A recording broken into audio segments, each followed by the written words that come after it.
Europe 1, 7h moins le quart, Thomas Soto. Le kiosque d'Europe 1 et toutes ses plumes. Ce matin, François Geffrier pour les régions, Sophie Larmoyer pour Le Monde, Eva Rock devant la télé. Bonjour mesdames et messieurs. Bonjour Thomas.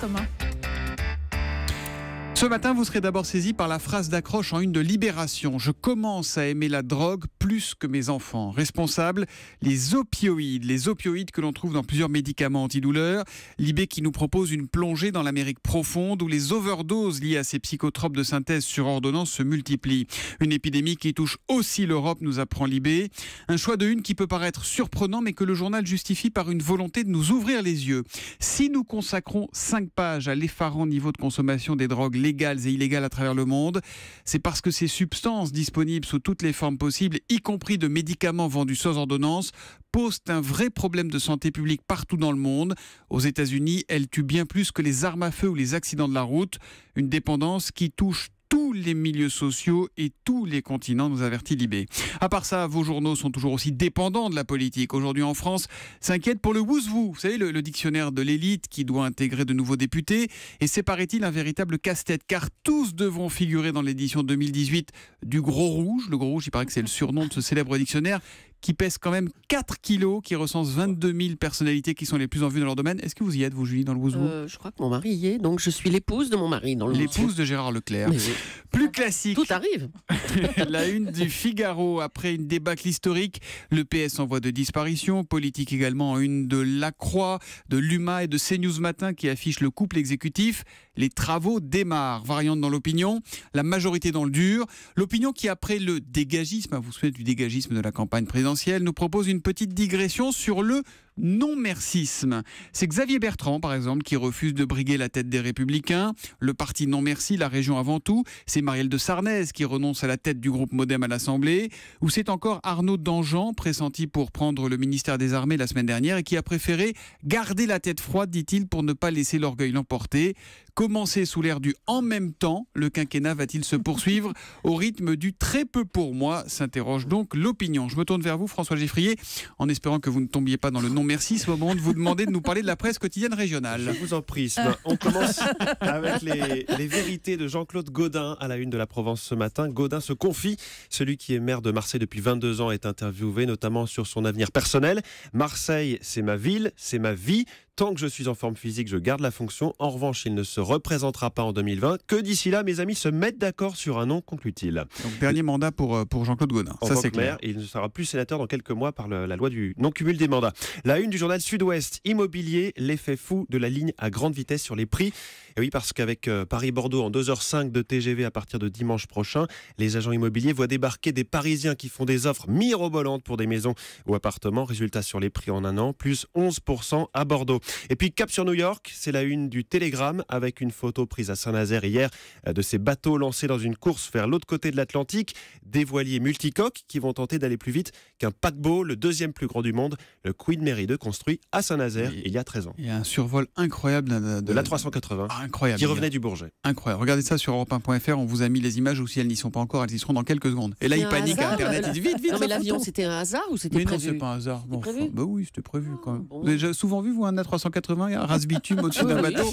Faut vous inquiéter si ça vous arrive pendant quand vous êtes sur votre Zodiac. L'histoire du jour, c'est pas encore tout à fait la nouvelle Catherine Deneuve, mais on s'en approche, François. Oui, c'est à lire dans l'Union, l'histoire de Flavie, 14 ans, qui sort d'un magasin sur une place de Reims il y a quelques mois, quand elle est abordée par une femme et un homme qui sont réalisatrices et producteurs de films et lui disent qu'ils cherchent leur rôle principal. C'est donc un casting sauvage. Dès le lendemain, Flavie se retrouve à faire des essais au milieu de plein d'autres filles comme elle. Elle pense n'avoir aucune chance. Elle attend qu'on la rappelle. On la rappelle pour un nouvel essai qui se passe très mal, dit-elle, parce que je savais trop mon texte. Pas toujours simple d'être doué. Finalement, elle est choisie pour un court-métrage. Costume, maquillage, essai caméra. Le tournage dure 7 jours. Flavie est chouchoutée par l'équipe. Dans sa classe, personne n'est au courant, sauf Lisa et Mélisse, ses meilleures copines. Le secret est gardé jusqu'à ce que le film sorte et que notre Flavie décroche un prix d'interprétation dans un festival. C'était il y a quelques jours. Et vous savez ce qu'elle fait cette semaine, Flavie ? Elle va aux Oscars ? Non, non, pas cette elle semaine. passe le brevet des collèges. Ah bah voilà. oui, c'est plus prosaïque. Et dans quelques années, elle n'acceptera de ne parler qu'à François Geffrier, car c'est lui qui en aura parlé le premier, Flavie, qui est donc à la une de l'Union. Comment sont fabriqués vos vêtements de sport de marque? On pensait, Sophie Larmoyer, que dorénavant les donneurs d'ordre étaient attentifs au respect des bonnes conditions de travail dans leurs usines, qui sont souvent situées bien loin en Asie. Eh bien, on découvre qu'il y a encore pas mal de boulot. Oui, c'est ce qu'on se dit en lisant ce titre. Des travailleuses cambodgiennes dans des usines Nike, Asics et Puma souffrent d'évanouissement de masse. La journaliste du quotidien britannique Le Guardian, qui signe de Phnom Penh, a enquêté avec un média d'investigation danois et on comprend en la lisant que ce n'est pas un épiphénomène. Sur seulement 4 usines fournissant les géants américains cités dans l'article, 500 ouvrières ont été hospitalisées dans l'année écoulée. Et il y a donc parfois des malaises collectifs en fait. Par exemple, en novembre dernier, 360 ouvrières se sont évanouies en 3 jours. Asics a dû fermer temporairement le site. Dans une autre usine en périphérie de Phnom Penh, il y a eu un problème technique et une épaisse fumée s'est répandue dans le bâtiment, provoquant un mouvement de panique. 150 ouvrières ont perdu connaissance dans la cohue, ça aurait pu être vraiment dramatique. Sont en cause l'épuisement, ces femmes travaillent 10 heures par jour, 6 jours sur 7. La chaleur, il peut faire jusqu'à 37 degrés dans une usine pas ventilée. Et puis la plupart des ouvrières ont des contrats courts, précaires, mal payés. Pas question donc de refuser des heures supplémentaires, elles ont peur de ne plus avoir de travail. Ouais, mais est-ce qu'il y a une réaction des autorités cambodgiennes et puis ces grandes marques, la Nike, Asics, Puma, est-ce qu'elles se bougent un peu? Alors un officiel cambodgien du ministère du Travail s'exprime, pour dire que ça va mieux. La preuve, 1800 évanouissements recensés en 2015 et seulement 1160 en 2016. Ce monsieur a l'air de se satisfaire des programmes d'éducation à la nutrition et des soins gratuits pour ceux qui ne se sentent pas bien, on croit rêver. Sans doute ne faut-il pas fâcher les industriels du vêtement qui, en 2015, pesaient un peu plus de 5 milliards d'euros au Cambodge. Quant aux géants américains, ils disent enquêter eux-mêmes sur les incidents pour chercher des solutions. L'occasion pour Nike, par exemple, de s'apercevoir que ses propres règles internes interdisent de travailler au-delà de 30 degrés. Il devrait donc installer une clim dans l'usine en cause. Bon, donc ça avance doucement, mais on se dit que malheureusement, il faudra d'autres enquêtes comme celle-là pour maintenir une certaine pression. Qu'est-ce qu'on peut acheter comme basket pour être sûr qu'elle soit éthique, quoi? Je sais pas, qu'elle piétine pas les droits de l'homme, non? J'aurais pu faire une petite recherche si vous m'aviez demandé ça avant, mais là, je ne sais pas. Pour demain, on essaie de voir s'il y a une marque, je sais pas, une ou deux marques, voilà. Oui, il y en a, mais je cherche pour demain. Et ben comment? Les Françaises Fagot, peut-être. Peut-être. On va regarder, on va surveiller ça. Conversation avec Monsieur Poutine, c'est sur France 3 à 20h55 ce soir, Eva Rock, on va se tenir à carreau. Exactement, de juillet 2015 à février 2017, Oliver Stone, le réalisateur à qui on doit notamment Platoon ou encore JFK, a amené une quinzaine d'entretiens avec Vladimir Poutine, 20 heures de conversation au total, alors, au cours desquels ils évoquent évidemment l'opposition avec les États-Unis, l'OTAN, le dossier ukrainien ou syrien, mais aussi le quotidien du chef de l'État. Et par exemple, Oliver Stone va lui demander s'il est exact qu'il a échappé à 5 tentatives d'assassinat. Poutine ne dément pas et précise ça. Vous faites confiance à votre service de sécurité? Oui.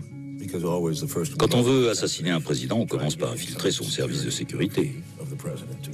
Je sais. On a un dicton en Russie. Ceux dont le destin est de finir pendus ne se noient pas. Alors, voilà, et il y a d'autres séquences devant lesquelles on reste sans voix, comme celle qui suit. Oliver Stone aborde le sujet de l'homosexualité avec Poutine. Notre société est assez libérale de façon générale.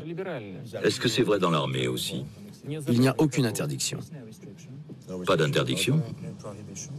Si vous prenez une douche dans un sous-marin avec un homme dont vous savez qu'il est gay, ça pose un problème? Personnellement, je préfère ne pas aller prendre ma douche avec lui. Pourquoi j'irais le provoquer?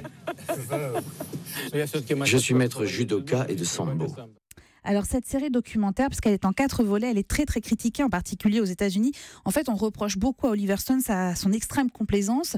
Lui répète qu'il a voulu présenter un autre visage de Poutine et de la Russie. Alors le ton est très convivial, là, il y a une absence de contradictions qui sont regrettables, et en même temps, le discours de Poutine doit être entendu. C'est vraiment à regarder avec le plus grand esprit critique possible.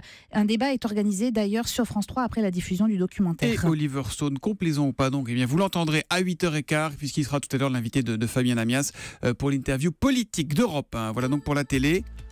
Mais si vous voulez regarder autre chose, vous pouvez regarder l'équipe 21. Ils refont le Tour de France 1986, notamment l'étape Briançon-Alpe d'Huez, et c'est avec un certain Thomas Soto au commentaire, il semblerait. Non, taisez-vous. Faillotte. Conversation avec Monsieur Poutine, disions-nous donc, France 3, 20h55.